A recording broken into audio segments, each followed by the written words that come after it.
RCN Radio pregunta. Los candidatos responden y proponen. A las 6 de la mañana, 45 minutos, tenemos en línea al senador Rodrigo Lara, que se presenta también, presenta su nombre como precandidato a la presidencia de la República. Lo tenemos en línea. Bienvenido, muy buenos días. Yolanda, muy buenos días. Un saludo muy cordial a usted, a todo su equipo y a todos los oyentes. ¿Podemos decir precandidato del nuevo liberalismo? Pues ese es el propósito, así lo anhelo, así lo deseo. Quiero participar activamente en la construcción de una propuesta liberal, profundamente reformista, profundamente socialdemócrata, que emprenda las reformas más profundas de la economía, que libre una batalla para demoler el Estado clientelar, ineficiente y corrupto, y que asuma una posición económica liberal, de mercado, pero con un profundo sentido de patriotismo económico, defendiendo el empleo de los colombianos, defendiendo la producción colombiana y buscando así una mejor calidad de vida para millones de compatriotas. Y eso todo se enmarca en un espíritu liberal y naturalmente en el nuevo liberalismo. Espíritu liberal y nuevo liberalismo. Y de alguna manera, cuando empezó todo este proceso de recuperación de la personería jurídica del nuevo liberalismo, pues casi que se daba por descontado que el candidato fuera Juan Manuel Galán. ¿No es así? ¿Va a haber una consulta? ¿Va a haber un mecanismo de elección? ¿Quiénes están convocados? Yo creo que el nuevo liberalismo, o dentro del ADN de cualquier proyecto liberal, está la consulta popular, la consulta democrática. La participación democrática del pueblo colombiano para romper con la tiranía del bolígrafo, romper básicamente con los privilegios, que era el mensaje central, o uno de los mensajes centrales del nuevo liberalismo en los años 80, la defensa de la consulta popular. Y esto naturalmente no está abierto únicamente a, digamos, los hijos de los progenitores políticos de este proyecto de los años 80, sino también a todos los colombianos que se identifiquen con las ideas liberales. Eso que intuitivamente se llama centro en las encuestas, en sí es básicamente empata o encaja perfectamente con la propuesta liberal reformista. La gente quiere reformas muy profundas, no quiere más de lo mismo, pero sin caer o sin saltos al vacío hacia la izquierda, buscando un proyecto liberal que cumpla y respete plenamente el dogma liberal, que es separación de mercados, alternancia en el poder, economía de mercado, pero con ese toque, con ese elemento, profundamente reformista. Eso es lo que identifica a la mayoría de los colombianos con el centro. Ahora, senador Rodrigo Lara, eventualmente o muy posiblemente allí también podría llegar Alejandro Gaviria, con quien el nuevo liberalismo ha tenido contactos y él mismo lo ha reconocido. ¿Es posible que se dé también esa consulta, Rodrigo Lara, Juan Manuel Galán, Alejandro Gaviria? Por supuesto. Yo personalmente he hablado varias veces con Alejandro y mi invitación es supremamente plural y amplia. Aquí primero no se puede dividir de ninguna manera aquellas expresiones políticas distintas que están entre los dos extremos ideológicos, que es lo que se llama genéricamente centro. Y hay que buscar un mecanismo de consulta, un mecanismo de concertación para sacar un solo candidato y pasar la página, lograr una transición política para terminar con esta política de la polarización, de la división, de la confrontación corrosiva de los colombianos, porque una patria dividida contra sí misma no prospera, una familia dividida contra sí misma no prospera. Entonces, no puede haber división y por supuesto el llamado se lo he hecho no solamente a Alejandro, se lo he hecho también incluso a personas como Ingrid Betancourt, a la que he invitado a que construyamos este proyecto colectivamente. El nuevo liberalismo tiene que ser un partido amplio, democrático, plural y que convoque a todos los sectores de la sociedad colombiana. Senador Lara, una de las ideas fuerza, digámoslo así, de Luis Carlos Galán dentro del nuevo liberalismo era la lucha contra el clientelismo y la corrupción. ¿Cómo romper ese matrimonio perverso entre clientelismo y contratismo, que es una de las grandes perversiones y de los grandes problemas de este momento en el país? Mire, Yolanda, yo creo que eso, aquí generalmente se ha querido enfrentar ese problema con reformas al Código Penal. Y es un poco más de lo mismo. Si usted observa, eso no ha terminado modificando nada sustancialmente. Cada día se suben las penas, cada día se crean nuevos delitos, pero eso no cambia básicamente un problema sistémico. El problema sistémico, el problema de raíz, consiste básicamente en una transacción oscura entre rama ejecutiva, nacional o departamental o municipal, y Congreso para el acceso o la captura de la función pública. Aquí lo que hay que crear es una muralla china, un dique infranqueable entre política y servicio público, entre política y carrera administrativa. El gran salto a la modernidad que nos ha dado este país es la creación de un Estado apolítico, de un Estado de carrera, que le abra la puerta a todos los colombianos por razón de su mérito y de sus capacidades para acceder a las principales responsabilidades del Estado, y que esas personas le deban todo, su carrera, su prestigio en la sociedad, a ese mecanismo abstracto, a ese Estado, y sirvan los intereses del Estado, es decir, de los colombianos, en lugar de servir los intereses de la competencia electoral de quienes los han promovido en ese cargo. Esa es la esencia. Y nosotros, por diferentes razones de la historia de Colombia, primero creamos la competencia política y después hemos tratado de construir el Estado. Y ahí es donde ha fallado la cosa, porque la competencia política siempre se sobrepone a la construcción del Estado. Luego, ¿cómo garantizar, la segunda pregunta, la gobernabilidad de la rama ejecutiva en el Parlamento? Porque esto es una democracia. Ahí viene también un debate que debe sincerarse absolutamente, y es la participación de los congresistas en la asignación presupuestal de sus departamentos y de sus regiones. Un congresista solo se legitima resolviendo problemas materiales en departamentos o regiones donde hay problemas materiales y donde la gente vota por problemas materiales o por la resolución de esos problemas materiales.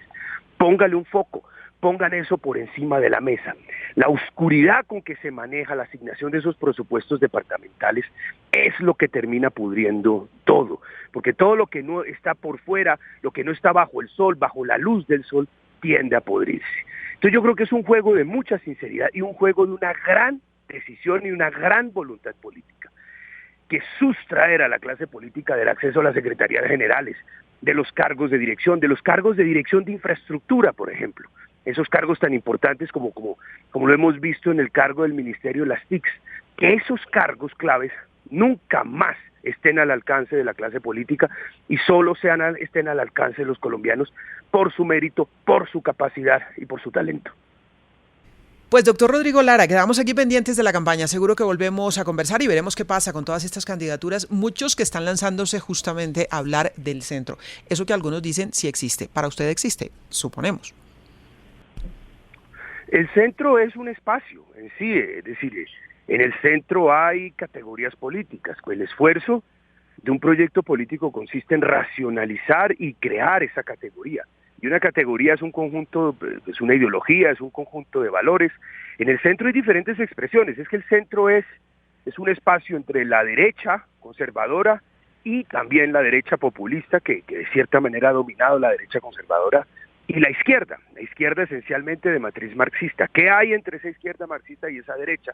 Pues hay diferentes expresiones. Hay una de centro izquierda, que es el verde, y hay una liberal, que es la nuestra. Y es la que estamos reconstruyendo, reformulando, que se había perdido en el tiempo. Desde los años 80 esa bandera se había desvanecido, se había dividido en tres partidos que terminaron un poco haciendo más de la misma política clientelar, mecánica, y hoy surge una bandera liberal que es la que le llega al corazón a los colombianos, la que conecta con el corazón de los colombianos, porque es un respeto absoluto por la separación de poderes, por la alternancia en el poder, por la economía del mercado, pero con un espíritu reformista que busca incrustar la solidaridad en todos los problemas, en todas las políticas públicas.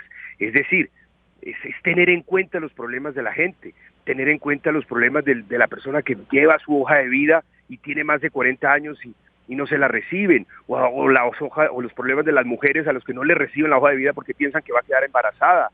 Es también tener en cuenta la demora de 3 o 4 meses que tiene un adulto mayor o una mujer embarazada para obtener una cita con un ginecobstetra. Es tener en cuenta los problemas de seguridad del día a día que asedian a la gente en la calle, la angustia de un padre que ve a sus hijos salir por la mañana y no sabe si va a regresar sano y salvo. Es ponerse en el lugar de la gente, resolverle sus problemas y actuar con profunda solidaridad. Pues muy bien, seguiremos conversando. Muchísimas gracias por estos minutos para los oyentes de RCN Radio. A ustedes, muchas gracias, muy amables. Rodrigo Lara se lanza al agua también. Buscando el centro, María Elvira, son muchos los candidatos que quieren buscar el centro en este momento, ¿no? Y veremos es la pregunta si llegan unificados a la primera vuelta, porque todos están proponiendo consultas, acercamientos y demás. Ahora, como pasa siempre, muchos están buscando que se acerquen a su propuesta, pero veremos qué pasa. Ya son varias banderas, ¿no? Sergio Fajardo, Alejandro Gaviria también. Alejandro Gaviria habla del centro unificador. Sí, digamos, pero los hechos son tosudos. Yo insisto, y lo he dicho varias veces, ya casi cansonamente, que las elecciones de Congreso van a ser definitivas para ver hacia dónde va el agua al molino. Y ahí se definirán alianzas y seguramente, y digamos, yo creo que ese es el reto del centro, es no llegar dividido a la primera vuelta, sino con un solo candidato para buscar ese espacio del centro que aglutine y que permita conquistar votos de los sectores más moderados, tanto de la derecha como de la izquierda. Digamos, ese es el gran reto. Y ese es el gran reto que vemos que, por ejemplo, en el caso del Verde, están en esa disyuntiva en que no saben, es decir, están en esa disyuntiva en si la decisión o dejar a todo el mundo libre o qué hacer o tomar decisiones de una posición única, porque el riesgo del Verde, al perder los 500,000 votos que puso Mocus, que ya no va a ser el que arrastre las listas, pues corre el riesgo de perder el umbral, de perder la personería jurídica si no llega al umbral, si se dividen, como es uno de los planteamientos.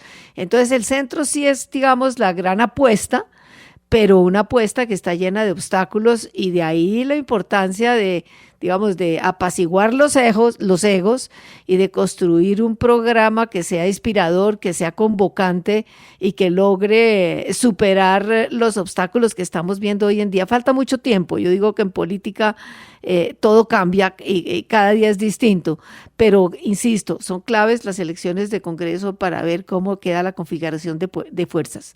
Sin duda, María Elvira, es un largo camino el que todavía hay que recorrer, pero a mí me da la impresión de que poco a poco, y esa es una apuesta para esta parte final del 2021, se va a ver cómo algunos candidatos empiezan ya a desistir de sus aspiraciones, precisamente por lo que usted está describiendo, por la inminencia de la necesidad de empezar a encontrar consensos que lleven a una unidad hacia esa consulta que hace parte del espíritu del nuevo liberalismo. En eso tiene toda la razón Rodrigo Lara. Recuerden que uno de los promotores de la consulta vehementemente fue Luis Carlos Galán.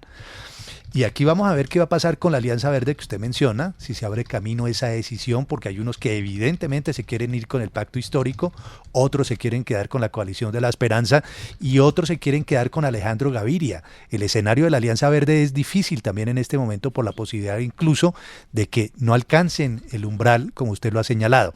Pero yo creo que estas candidaturas son refrescantes, pero empiezan también a llevar a una conclusión necesaria. Muchos se van a empezar a quedar, como ya están haciendo los precandidatos del Centro Democrático, ¿verdad? Que están empezando ya a quedarse a un lado, a dejarse a un lado a favor de Óscar Iván Zuluaga. Es que yo creo que ahí tiene que haber un principio de realidad, mirarse uno al espejo y decir, bueno, yo puedo, sí le puedo medirme en esta carrera, o mejor cedo mi aspiración y apoyo a una que tenga más quilates.